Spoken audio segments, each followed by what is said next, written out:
All right, Broncos country. We are 8-2, man. Through 10 games, the Broncos have won 80% of their matchups, but it's crazy because Broncos country is kind of in a frenzy, and honestly, I think it's a little bit understandably so. There might be a little bit of overreaction, but there might be a lot of different reactions that are very justified. But welcome to Broncos Debrief, man, where we are going to break down the game, 24 hours later, talk about what we saw, kind of let all the emotions set aside. And so, Jeremy, I'm going to pass it over to you and get your comments. Firstly, how you doing? What did you think about the game? And what's your initial message to Broncos country that are freaking out right now? Well, two things. One, we always have to remember, like, anytime we play on Thursday night, it is I don't remember a pretty Thursday night game the Broncos have ever played, honestly. Those are always ugly. And a division rival game, I don't care how high in the standings you are and the other teams in the low in the standing, it doesn't matter. Division rival games, it's just division rival games. So that can all be thrown out. And yeah, it was an ugly game. There's no doubt about it. But like, again, I don't personally care if we win 3-2. A win is beautiful every single time. So, you know, I was real worried going into that game actually. And it just felt super a trap game. We have, a huge game coming up next week. And it just was like, if you're going to take your eye off the ball, especially on a short week, this is going to be the game. And there was a lot of miscommunications, a lot of people, a lot of fingerprints on this one, even though we won. But I think there's definitely some overreacting going on. And I was out of town, so I didn't get to watch it live. That's always that Thank always God. that always throws a wrench into everything too. Like Broncos Yeah. never seem to do just amazing on that. So I'll take the loss I'll take the L for that one. But yeah, no, I think it's rosier than a lot of people are saying, I think. Yeah. I mean, listen, I think the overreaction or like, people getting kind of freaking out about it, myself maybe a little bit included in there, is because now we have different expectations, right? So it's a That's good what thing it is. because this is completely different than years past, right? Where it's like we would have, we were happy when we were 500. Um, but now it's like, man, we've got aspirations of not just making the playoffs, but making noise in the playoffs. And let me tell you, that offensive performance was by far, in a way, in my opinion, by far the worst in the Sean Payton era and in Bo Nix's career for sure, like on both of them. I thought Sean didn't do a whole lot to help Bo Nix, but I thought Bo Nix played a very, very poor game. But this offense, man, it's just all the same things keep creeping up.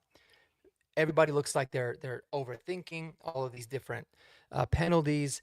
Bo's missing guys that are open. It just seems like he doesn't really know where he wants to go to the football, and it's kind of a mess. And it's like you cannot waste a historic defense. What this defense is doing right now is historic. You just cannot waste it with incompetent quarterback play, especially when you've got a head coach that's a self-proclaimed offensive guru. This is his hand-picked guy, and it's just not really getting better. I mean, that was a really big step back. And I get what you mean. Like Thursday night football games suck. Division opponents suck. I think the Raiders played a lot better on defense than they have for a big part of the season. But and I think this team is just exhausted. I really do. I mean, I felt like when I was watching them, they all looked just defeated. And after the game, they look like they need this break. So this break is going to be really good. The one game in the next 23 days or whatever it is going to be really good because we can't forget the Broncos. I think Tom Pelissero talked about it. They won their 7 games in a row in a span of 39 days or something like that. So they've been playing a lot of football. They've been traveling a lot. Yeah. Been a lot going on. So, that all being said, it's got to be way better. And we might be now without arguably our best weapon on offense in J.K. Dobbins. But, I mean, did you go back and kind of rewatch the whole game? Yeah, I went and What was your saw overall analysis of Bo's play specifically? good and bad, up and down, kind of like how it's been, and as far as a lot of things. Now, I will say, like, people always want to just be like, "Oh, he was bad. He missed this," but it's like, how many penalties set us back every time? Okay. First of all, Bo Nix to me is a rhythm football player. Just like in basketball, shooters get hot and shooters get cold, and he's a rhythm guy. And Sean, if I always look at like the first pass of the game. Remember last year against Tampa, he hit that first pass of the game, and I was just like, "Oh, it's gonna be a good day," and he just destroyed them. Same with Atlanta, same with a bunch of teams.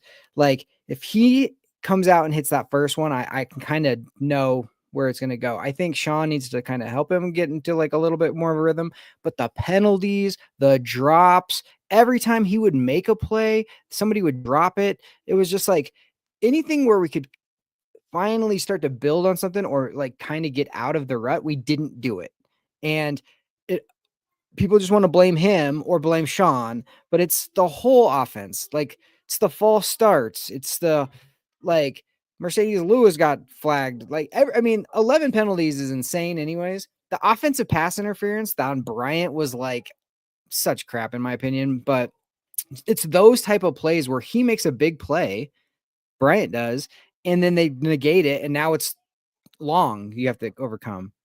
Mhm. So I just feel like so much blame is getting put on him right now that it's just like it was a collective. And thank goodness the defense is playing up to their, but also like, okay, when the defense plays against the poor offensive line like the Raiders, nobody's all like, yeah, but it's the Raiders offensive line. We just go, yeah, great. Like, yeah, they're doing their thing. But when the Broncos destroy the Cowboys and their defense, then it's like, well, yeah, that's not hard to do because it was the Cowboys. But it's like one gets the benefit of the doubt, the other doesn't. So I was so worried that we're gonna lose that game, and then now we had the chance to be 7-4 if we lost the next one. Mhm. At the minimum, going into the bye, we're gonna be 8-3, if not 9-2. So I'm not going to complain.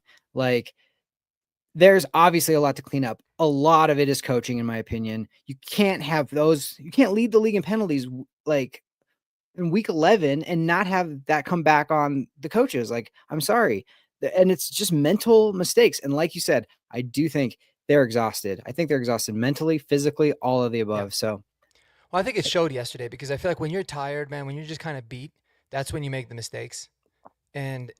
Listen, Bo was bad. I'm not gonna lie, and I'm really happy that the Soviet Spy brought this up. I just finished watching Tim I do too. Jenkins' analysis. I watch it every week. I like to watch it myself on the All 22, and then kind of see like, did I see something the same as him or different, or like how does it all stack up? And I'll say this, like I think right now Bo Nix is feeling like the weight of the world on his shoulders, Yep. because this whole just being super rushed and his feet being off and he's just kind of doesn't know where he wants to go um, is very new and it's very strange. Like it's very, very weird. It's completely the opposite of like the entire scouting report of him coming out of college, what we saw a lot during his rookie season.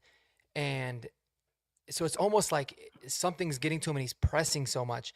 And along with that, the rest of the offense is pressing too. I mean, there was somebody caught in a hot mic. I thought it was Bo yelling, saying like, "Get I the don't think it fucking was. subs in" or something. But Yeah. I think it was somebody. It's But Troutman, everybody maybe. seems like they're just all over the place. Even on the second Bo interception when it hits Troy Franklin, like him and Pat Bryant are kind of crossing each other. Like there's no way that was meant to be run that way.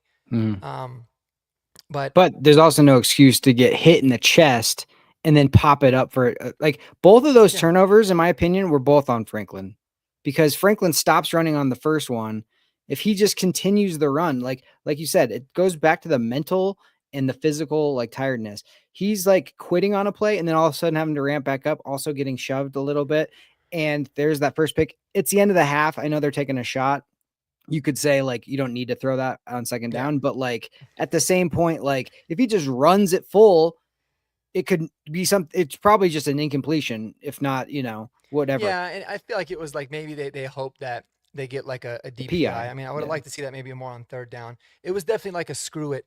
And here's the thing too, like one thing that Bo's done really good at this year is, I mean, what does he have? Like I think 7 picks now or something. I don't know. But Yeah. like he does a pretty good job of like not turning the ball over, Mm-hmm. and he does a really good job of not taking sacks. Mm-hmm. But sometimes I feel like because he never takes sacks and he gets the ball out, it's almost like he just needs to take a extra half breath and trust that it's going to be open because a lot of the times either he's late or he didn't wait long enough to get it. But going back to the coaching, I mean, I thought Sean Payton's play calling, aside from the horrifyingly bad trick play on 3rd and 1 on the 40-yard line when it's two down, it's four down territory. Aside from that, I thought Sean Payton was calling some stuff that was getting open. I mean, guys were open, but like you said, he needs to realize he needs to get a read on his team. He can't be so stubborn to where he's telling the media, like, if you like to see offenses that don't really have a lot of personnel packages, I'm sorry, you're never going to see that with me. And it's like, dude, we're not telling you to like never do it, but if you're realizing that it's hindering your team, we're 10 weeks into the season now. You've got an off season where you can address all that kind of stuff. You need to do whatever the hell it takes now to get your offense functioning. And if that means less personnel groupings, then you got to do that. Like, I'm sorry, it is what it is. And really, I think we have enough talent on offense to go, one-on-one with guys and counteract the moves that they want to make. So it's definitely twofold. But yeah, I mean, I'm not going to give up on Bo like Pro 16K says. Absolutely not. But yes, I will say yesterday was the first time since we drafted Bo Nix where the question actually crossed my mind. But again, you saw there was rumors too that like he took a pill or something before the game. I think he might have been sick. I felt like maybe a lot of guys were popping up on the injury report with illnesses, so it could have been that. Plus they were all tired, or whatever. But yeah, he needs just a little bit of a break now. Mm-hmm. I always relate everything back to golf. Like last year when I was golfing, no matter what I did, it was the most frustrating thing. Every single time on the tee box, I duck hook it left every time. Does not matter. It was like to the point where I was so angry and I just didn't want to do anything. I wanted nothing to do with the game of golf. I took like 6 months off completely, the whole winter. And when I came back in return, I was like, it was just fixed. I didn't even work on my swing for a second. And I just think he needs that kind of, he needs the debrief, right? He needs to really just kind of take the weight of the world off his shoulders and, relax. And I think a lot of the reason he feels this pressure is because of the shit that Sean Payton's done and what he said.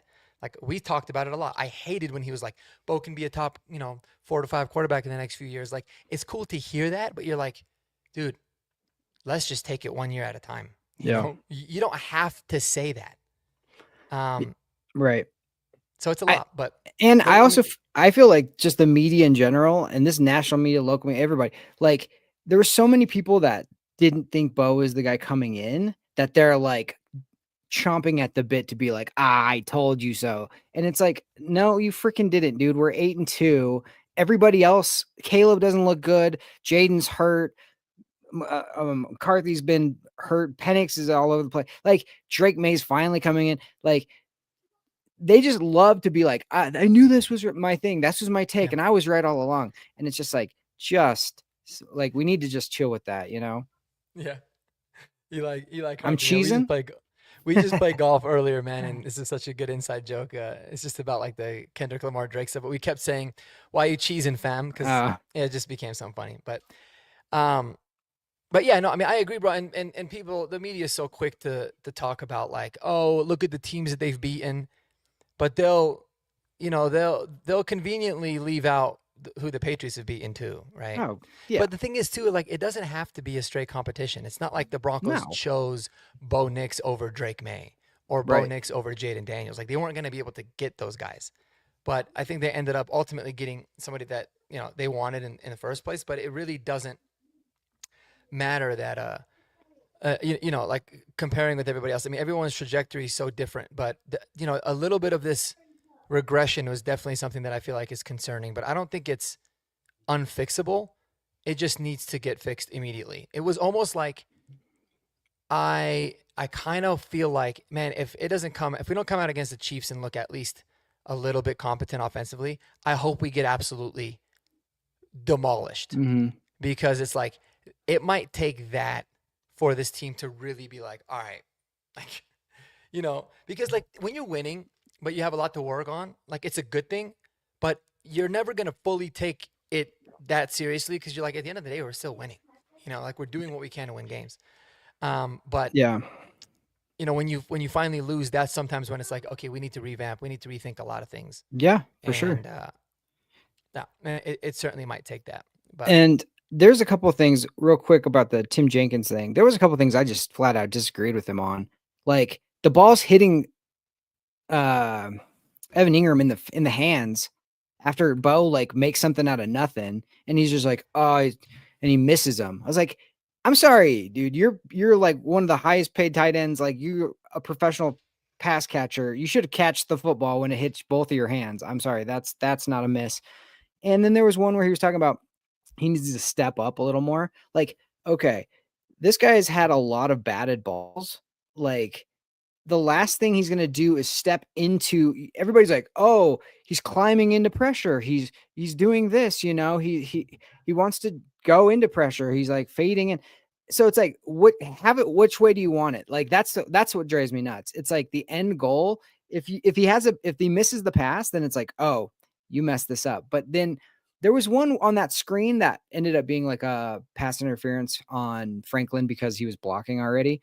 That screen, their guy jumped that, was 100% waiting for it. Could have taken that to the house if he throws it like a quick screen out. He saw it and doesn't throw it, and kind of like now he's stuck, and then he ends up just fading and throwing it away. But instead of that being like, oh wow, way to recognize that the guy was like about to jump that, it was like, you got to know that's a screen. You can't do that. It's like it wasn't open. So maybe dirted, I guess, like right away. But like, Yeah. I just think people are like being so critical of even half good things. And again, there's been so many times in the past where if somebody makes a great play, it's like, oh, it was a good throw. But if somebody drops it, it was like he missed him. And it's like, Yeah. I don't know, man. Like there was Well, just a and it's tough lot of because those. you don't know what the play's designed, like who is designed to go to ultimately, Yeah. right? And then like, when I went back and watched it, when I first saw there was a completion he had on 3rd and 13, I think, to Sutton for 15 yards. He kind of did like one of his like phantom climbs again, where it's almost like he's gonna run and then he pulls back and throws it like off balance, but it was a good throw, right? And it gets there. And I look at those and I'm like, that would be so hard to critique Bo on because Yeah. it It's not a worked really critique. well and he can throw well like that. But also, there's a lot of times where because he does that, it gets him into trouble. So it's like, where do you find that line? And I feel like Sean talked about that after the Yeah, he Texas did. game. He's like, you've got to find a line. Like, yes, sometimes you do want him to take off, but also other times you want him to just wait for another split second. And And it those aren't ended up things being those aren't things that get fixed in a season. that's not like okay, if Patrick Mahomes does it, then it's like, oh well, he's great. That's amazing. Look what he Yeah. did. He double clutched 15 times, did 3 spins, and then found somebody. What a genius. He's the best. And then if somebody else does it, then it's like, I mean, that exact same thing that he got critiqued on, he hit the play that to Bryant that set up the touchdown on that huge. We were at the 48 and we got to the 5 on that one because he Mhm. climbed and they were so worried about him running that they sucked in, opened up a spot for Bryant, hit Bryant on the run. Bryant takes it all the way to the 5. And And then he yeah, does the next time he steps up and finds Franklin, puts it on his chest. Franklin actually catches it instead of popping it up. Touchdown. And it's just like, see the difference. Like, you can't critique that. Like, that's part of his game. When you're I an know. athletic freak. I just think where it gets tough is like because it's almost like the pocket kind of has to work in his favor in those cases where like he's got a lane to where he could run and kind of do that climb and throw it and run. But if it's a little bit of a muddy pocket, that's when it can get a little like weird for him. But like I get it because there is a lot of there's actually a lot of similarities between like some of the ways that Bo throws off balance as you see with Mahomes for sure. Mhm. And I was thinking about that. And I was like, well, I mean, I think Mahomes is at the point now where he's kind of earned the right to be able to do that. Um, Yeah, but they did and that his rookie year. They were like, this guy's a genius. yeah, yeah, There was no like, this guy's yeah, crap and he can't be doing that. There was none no, of that. 100%. And I remember, dude. I mean, people were knocking Mahomes for his mechanics for the first 3 years. I mean, even after he won a Super Bowl, they're like, this guy's mechanics are horrible. And then they got to the point where he's just like, that's just how he plays. And maybe Bo gets to that point. Um, and like I said, I think he can. But I just feel like, man, there's so much going against this offense now. And it's not just like it's always easy to blame the quarterback, Yeah, but that's when what it is. everything is just off, it's like, dude, what are you gonna do? Everybody seems like they're almost looking around at each other like, what the hell's going on? You know? Mhm. Um, but we need to have a we need to be able to counteract that. Like 4 carries for J.K. Dobbins in the first half is not going to help. Right. But you also had three of those all on one drive. It was a three. Now you had two drives that started inside the 5 yard line. I mean, again, a very very weird game. But yeah, I just it's just crazy, man. Like I don't know. I never know how to feel. I haven't really felt like this like down after a win again. But Yeah, I feel fine. I feel like I'm kind of falling into it. So this is why I love Yeah. getting on videos with you because you always bring the optimism. So Well, here's the so thing. you say you're I feeling fine. Why is that? because it's winning football games in the NFL. Like we are forgetting, we are gotten so spoiled in one season, and we're forgetting the last 10. It's like any wins in the NFL are hard. Winning is hard, especially at this level, especially with the AFC West. Remember when we were in the AFC West and everyone was picking us for the bottom or the third? And it's like we're 8-2 and we're beating like teams.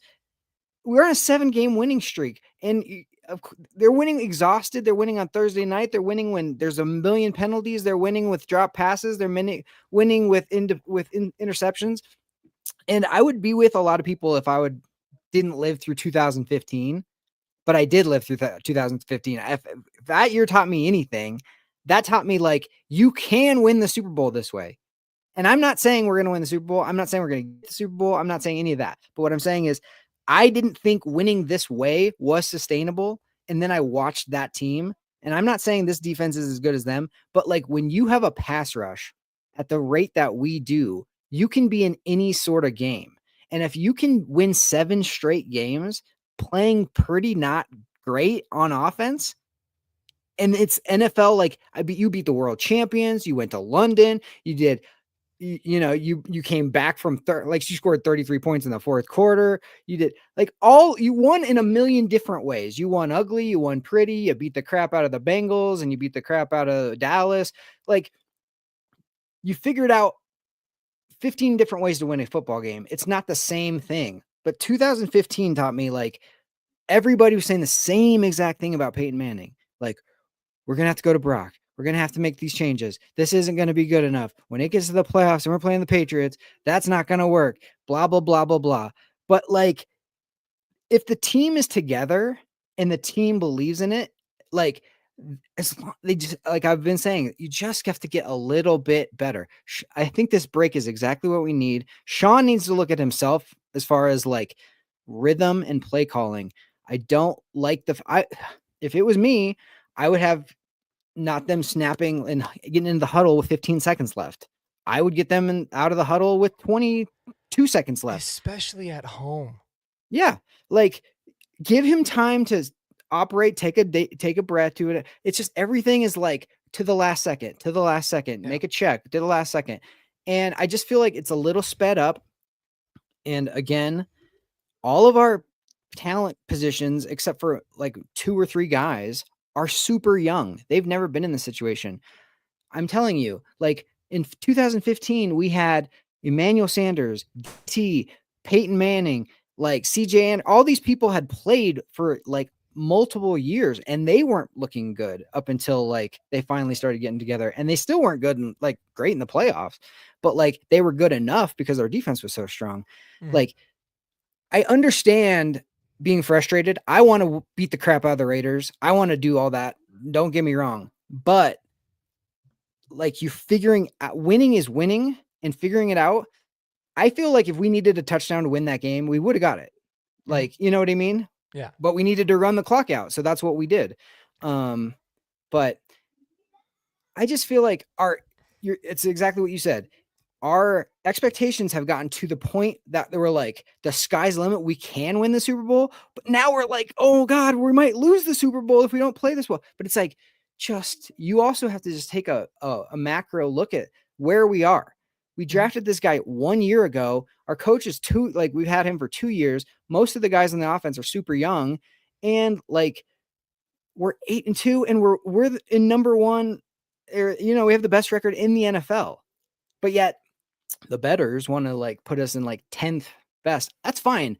Honestly, I would rather have a bunch of people complaining about the way we are at the bye and being 8-2 than being like, we're amazing going into a bye at 8-2, or even less of a record, because they're going to have to look in the mirror. They're going to have to like buckle down and get their stuff together. And if they don't, I don't think anybody was going into this year, except for Sean Payton, saying we're going to win the Super Bowl this year, or we have the ability to win the Super Bowl. I don't even think that was almost everybody. Even the optimistic people were like, if we can just win a playoff game, I'm happy. And that is not where we're like sitting right now. We're sitting, we better win a playoff game or else I'm going to be pissed. Yeah. So that's tells you a lot, right? So just don't put all the weight of like your whole feeling on this team on a freaking Thursday night football game after the road we just went through. And we navigated it with 7 straight wins. So, I mean, that's amazing. I just don't ever want to take winning for granted in the NFL. No, for sure. And I think, you know, I think a lot of some of the inconsistencies and bad play on offense, I think a lot of it does have to do with the fact that our defense is so dominant. Like, we kind of have the luxury of like, hey, it's not gonna. We don't have to necessarily keep it as simple. Like, we can take some shots as long as they're not you know, you're not putting the ball in harm's way. It's like it gives you a little bit more, you know, flexibility to do things, because you don't have to just go out there and get it, because it seems like, I know it sounds like the opposite, or almost like counterintuitive, but my point is, any time this offense has needed to have a big drive, even dating back all the way to the Colts game in week 2, they did it. Like, anytime the defense struggled or gave up points, whatever, the offense typically responded. Like, the defense against the Colts was not good. The offense just kept coming back and scoring. The defense against the Chargers early was not very good. The offense brought us back and ended up scoring. And then in the games to come back, it's like whenever it was like, this is a gotta have it, we got it, right? We had a gotta have it drive before the half in Houston. We scored. Gotta have it drive later. Scored. Needed the 2-point conversion. Got it. Needed a field goal. Got it. Like, it's happened every single time. Even against the Raiders, like, you needed to go down there and score, at least tie the game up. You know, a big play to Pat Bryant, touchdown pass, and you're good. Late in the game, they end up they got the ball back with 4 minutes and 36 seconds. I thought each team was going to get 2 possessions. No. And the Raiders never got the ball back. No. You know, they ran it all out. So it's like, it's really weird because it's so bad for so long, but anytime they've had a gotta have it moment, they've got it done. It's been pretty crazy. Yeah. And don't like, we needed all 33 points to beat the Giants. It wasn't like the defense shut the Giants out. It wasn't like the defense shut they scored either. They didn't score for us, you know? No, yeah. We haven't been getting turnovers. We finally got a little bit of turnovers now, but finally the special team showed up. That was huge. And look, if I know anything about Bo Nix, it's that nobody's harder on himself, and it's maybe a problem. Nobody's harder on himself than he is. And he's probably sick to himself, like the way they played.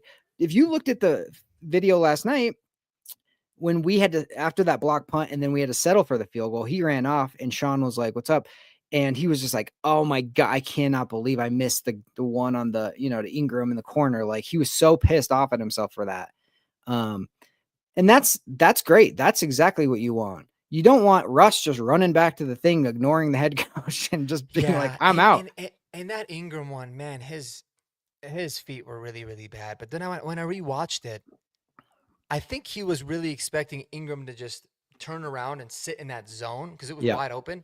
He kind of just kept going. Yep. And maybe that's what the route called for. But that's where, like, you know, they talk about Patrick Mahomes, Travis Kelce, like they know what each other are thinking. Like, it's just a lack of that. He's kind of missed that with Evan Ingram all year. Like, he really got that, it seems like, with Sutton and you know, a little bit even with Pat Bryant, but they just keep kind of missing each other on those things. And you would think you'd have it with Franklin because he played at Oregon with Franklin, but I think Franklin is swimming in a lot of ways too. Like, that's just what it looks like to me. Like, and then, you know, certain people won't talk, and it's just, you know, when we had Peyton Manning, it just seemed like we couldn't get out of our own way a lot of times. And it feels like 2015, I'm talking about, not peak Peyton Manning, obviously, but it's just, I just feel like 2015 in this team, it's like Kubiak was an offensive genius type of guy, and you had a bad offense, and the defense was, and you had the old coach who used to be the Broncos coach, is now coaching the defense, bailing you out week after week. We're not bailing you out, but just like I've heard a lot of people being like, "Oh man, Bo Nix sure is lucky, and the Broncos are sure are lucky they have that defense." Well, they drafted all those guys and they developed all those guys. So is it luck that they have it, or is Yeah. it because they invested heavily into it, and that's why they're good at that? And then for so people to be like, "Oh, if Drake made this or da da da da da," and it's like, well, you're gonna penalize the guy for like putting a lot of the resources on this team. Look at all the big contracts that you've given to Allen and Sertan and Benito and all these different people. Like that's that should be the best part of your team because that's where you've invested so heavily. So I don't want to hear any like he's lucky to have that. It's like we're also still paying 37 million in dead cap to Russell Wilson. Like we just need to just take a big zoom out and assess exactly where we're at. I mean, I just can't believe people are this unhappy at 8-2. It's wild to me. And I mean, it is because we have these high expectations, but like just we gotta like have a little bit of grace. They're gonna get it together. And now if Dobbins, yeah, this is a great question. Harvey's gonna have to step in and Bidet's gonna have to step up, and we'll probably see McLaughlin now. And they're gonna have to figure out that. And maybe this will help Russ too, or Russ. This will probably, help Bo with like managing, more of that. I just feel like Dobbins was doing so much of. I felt like Sean wants to throw the ball so bad, but Dobbins was clearly the best choice. And it was like the fans were like, just give it to Dobbins more. Give it to Dobbins more. He's getting it. But then it would be like 3rd and 1 and we wouldn't get it. So it's just like, maybe this, I always look at these things as like, maybe there's a blessing in disguise. Maybe you can figure some stuff out. If you can get Dobbins back healthy for the stretch run, that's when you're really going to want him. We've set ourselves up at this point, being 8-2. If we do find a way to beat the Chiefs, we will put the Chiefs at 5-5 and we'll be at 9-2. Like, Yeah, it's massive. It's pretty much a wrap for AFC Yeah. West if you can do that. Well, you still got the Chargers. I mean, I know that they're beat up, but they already have the half game on us, and obviously our record now is better. But yeah, you're right. I mean, to answer the question about can Harvey carry the load, this has been the biggest concern of mine the whole season. I said we are relying way too much on J.K. Dobbins in the run game. Now, here's the ironic part. Like, we're also still not running it enough. Like, for a team that's passing game is not nearly where you want for it to be, we should not be 5th in the NFL in rushing attempts. It just shouldn't be happening unless you're really good at throwing the football, which we haven't been. Do I think that they can? I think there's going to be a really big drop off, but maybe we can, get a little bit creative. Maybe now they use Bo in the run game a little bit more, and they tell him to run a little bit. And to your point, I think that helps him a lot because that gets you going. All right, cool. First down, next play, let's go. So we're gonna have to see, man. It's gonna be a hell of a challenge. And I hope that his foot injury is not as bad as I think it is, because I'm not gonna lie to you. If it's a foot injury, anything similar to like what I've seen with other players, I don't think J.K. Dobbins is gonna come back during the regular season. I know that sounds crazy, but that's just how these things go. Like every single week they were saying, "Oh yeah, this is the week Bucky Irving's gonna come back." He doesn't. Like I remember, it's like sometimes they just don't heal. And then that Soviet Spy says, "Please not Bidet." Listen, I get that Bidet gets a lot of flack, but I'll tell you, as a pure running back, he's better than RJ Harvey right now. And I think what's really hurting him is like he comes in for 3 plays a game. Right. The ball is going to go to him. And so it puts a lot of pressure that he's got to go out there and make plays. But I've seen enough from Bidet to where I'm like, at least from a runner, he can be, halfway decent. But don't get it twisted. I really want to see RJ Harvey be a really solid running back too. So we're going to see. I think if the Broncos make any moves at running back, whether signing a guy to the practice squad or bringing him to if they elevate Jaleel to the 53, that would tell you a lot about the J.K. Dobbins injury, that in and of itself. So something that I think is really, really, really important there. The patient 1991 says, "Dude, I'm a huge believer, like a huge fan of him. He was so disappointing yesterday. The rest of the offense didn't help either." Yeah, I mean, it's listen. If your quarterback is not playing well, it's rare that like the rest of the offense is doing really well, but he's not. You know. But I'm Yeah. right there with you. I know Jeremy's right there with you too. Like Mm-hmm. big believer in Bo Nix, no doubt about it. But yeah, yesterday was really deflating for me, and I'm happy that you don't feel the same. It's just, you know what? Because I've seen too many Thursday night football games, especially like division. Those are always the ugliest games for us. The division rival Thursday night football games are the worst because it's like we didn't practice all week. We had been banged up. Like, and it's also a trap game. It was like the ultimate, it was like the perfect storm of just this is gonna not be good. You know what I mean? In people's heads, they go, "Oh, well, they got a bad record and we got a good record, so we should just come in and beat them." It's like that's not how the world works. Like they want to ruin our day. Like they're Yeah, motivated to beat us. Like they're our arch rival for the last whatever 40 for years, sure. and they're hearing all this stuff, and then we're not going to be on the best footing because it's like we're exhausted. We're like coming, there's just so many things, and we didn't practice, didn't do all that stuff. There's Sean's like with the personnel stuff. It's like it's such a hard it's just a hard game. I always hate these games. I know they're going to be ugly. I'm always every year I would take the Friday afterwards off and I'll be like, "Oh, I'm going to really sit back and enjoy this." And then every single time I'm like, "That was a waste. I'm not going to enjoy rewatching this. I'm just Yeah, going to forget this game ever happened even if we win yeah, because it's the Thursday night game." But yeah. I don't know. And even Thursday night games like the Bengals and Steelers, that was like a high scoring affair, right? Like, Yeah. don't get it twisted. That was one of the worst defensive performances I've ever Yeah, seen on both sides. exactly. Like, I couldn't believe that the Steelers just continued with the same coverage on these guys. And so, yeah, I mean, Thursday night games are always ugly. I mean, let's not forget the Colts and Broncos Thursday night game. That was a wonderful one. Was it 9-6 we lost? Yeah. Um, I yeah. mean, yeah, I don't know. We used to just be like so happy we won. I mean, it just goes to show you like where we're at as like a fan base because we're no longer in the we're just happy we win era. We're now we expect to win and it Yep. better look somewhat good. That's And it the better look part decent. we're in now because Yep. just winning isn't good enough, which is a good thing, but also it's a bad thing because it's like take it easy a little bit. Um, but no one, and I mean unless you are like 100% just like bleed orange and blue and just like kind of delusional, no one would have been like, I think we're going to be 8-2 and we're going to go on a 7 game win streak after starting 1-2. Like that just wasn't, you know what I mean? So it's like, Yeah, but I think Kodiak made a really good point because he hopped on the post game. Yes, I just had to rant and I sent him the thing and he hops on, but he made a really good point. mhm, He said, if somebody were to tell you before the season started that the Broncos were going to be into, obviously you'd be happy, right?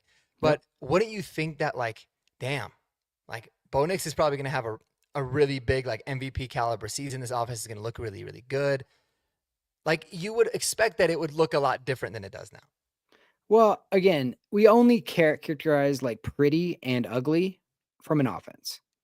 We can't ever just be like, that was a beautiful game because the defense destroyed them. Like we never do that. You know what I Yeah. mean? A defensive struggle or a slug out or whatever that is, those are ugly games. But like a high scoring 48-47 game, that was an exciting, beautiful game. And it's like, no, that's not football is three phases. And we got 6 sacks. They are limping off the field. They look defeated walking off. To me, that's beautiful. Like that's our rival. And again, we're 8-2 and haven't played nearly our best ball. Now I get the fact that there was places where it was like, here's where we have opportunities to put them away and just like run away with it. And we didn't do that. And that nobody's more frustrated than I am when I see that kind of thing. Cause it's like, it's right there. Just do it. Stop getting in your own way. That's the thing. I'm just sick of like everybody's just blaming either Bo or Sean. But to me, it's like everybody has to do with that. The Mhm. penalties have to stop. The drops, my God, the drops. Like those are the things that I always loved about Peyton Manning, because if there was a drop, you might not get another ball for a while, and he's going to give you a look like I'm like that. You're off my list for a while. You know what I mean? Yeah. And we need maybe a little more of that, because I just feel like winning has almost become too easy, or they're just more so used to winning Hmm. that it's not like they have in the back of their mind, like, when we need to turn it on, we'll turn it on, and we're going to win at the end. I know we're not playing our best. And it's like, that's the part we need to get rid of. Hmm. And it's a mentality thing. We have all the talent to do it, to achieve any goal we want. Right. So that's the thing that we're all frustrated by, is like, if you have the ability to do it, just do it. You know what I mean? Hmm. But Yeah. God doesn't give you everything. So No, no, for there's, sure. And again, man, like, you make a good point. Like, people don't realize that those penalties that are brutal, that kill drives, like, it sways the entirety of the game. You yep. don't get those penalties and the Broncos go down and they score. Okay, now at worst the score is 17-7. Yep. It looks a little bit better. The offense has, 60, 70 more yards. Maybe the rest of the game they start to get more confident. Maybe they even score more. And let's say it's a 20-7 win. You're like, cool. Like, you're not panicking like you Yeah. do when you score only 10 points. Mm-hmm. So it's yeah, a lot of that will definitely like shape the perspective. And I think there's a little bit too much panic, because I really believe that the offensive performance against Houston was pretty good. Like, I Yeah. thought it was. I always felt like the game was actually solid. They made like a lot of really good big time plays. It obviously is not nearly perfect, but it was competent against a very, very good defense. Everyone wants to talk about the CJ Stroud, blah blah blah. It's like, dude, yeah, What do you but I'm want us to talking do with it? about the offense versus their defense. And I felt like they played very well, especially coming off of the thrubbing of the Cowboys. Yeah, they only scored 18 points, but that's more than what Houston allows. They kind of topped them in all of it. So um, it's not like they came off of a really bad offensive performance against Houston and then had another terrible performance against the Raiders. I thought they had obviously a great offensive performance against the Cowboys. I thought they were really solid against Houston, and then I thought this game was like awfully terrible. And you make a good point, man. They're exhausted. They've played a lot of football, 7 wins in 39 days, coming off a short week, a bunch of different time zones and traveling and all that. So maybe we can give them some grace. And this is why I love Yeah. to do these kinds of post game reactions, because it helps give a completely different perspective, and then you start to talk it out, and you're like, this all makes a lot of sense. Yeah. And I'll just end it with like this, is like, if you want to have like a good perspective on this team, look at the teams that after we beat them, I think they've lost. Whoever we've just beat, they lose the next game. I think, I don't even know, make all 7 of these games in a row, or I guess the Raiders haven't played again yet, but that shows you like we we figure things out, and then that almost is like a demoralizing thing. This isn't like, people will look back at the Giants and be like, they're not that good, but they were at the time. They were, before they were injured, they were hot. The Eagles had not lost in forever. Like, it's just, everybody always, to me, it's like Bo Nix and this team is like the perfect mirror. And if you look at the mirror and you see it as we're 8-2, there are a lot of things to be excited about. Obviously, some things we need to clean up, but like, I'm so excited that we're like where we're at. I didn't expect this. I'm positive. Or you're looking at it like, oh, we're not gonna do this. This isn't sustainable. Da, da, da, da. And it's just yourself, because they're themselves. You know what I Mm-hmm. mean? And it just goes to show, like, if you watch like Aqib Talib, he's all in, and then you watch somebody else and they're like they're trash or whatever. So it's just like, it's the same football team, but I don't know. Just a little perspective. Nobody expected us to be where we're at. And in some sense, we're above. In some sense, we're exactly. In some sense, we might be a little bit behind. And you're just not going to convince me to be upset at 8-2. If we come out and just lay an egg and just look horrible against the Chiefs, then I'll be like, that's weird. But with this mini bye and all this kind of like knowing this is a big game, I want us to like come in and have let's put these guys away. You know what I mean? Mhm. And I think we're going to have a good plan to do it. I think, like you said, we needed this break and it's hitting at the right time. I just maybe, you know, Broncos country needs a break too. It's been Yeah, a lot. no, 100%. I think we're all exhausted because it's been an exhausting season. Yep. But yeah, no doubt about it. But anyways, brother, I appreciate you you joining everybody in the chat. You guys have all been dope. We're Yes. gonna Thank wrap it you. up. But let's all take a break. Let's all enjoy this weekend, and yeah, we'll just watch other teams play, man, and get ready for next week because next week is gonna be one of it's gonna be the funnest game up to date, no doubt about it. The one I'm looking forward to the most I hope up to so. this point of the season. So we'll see how it ends up going. But Yep. Jeremy, appreciate it, Exactly. man. Everybody in the chat, you guys are dope. Go Broncos, baby. Yep. Peace Thank out. you guys. Go Broncos.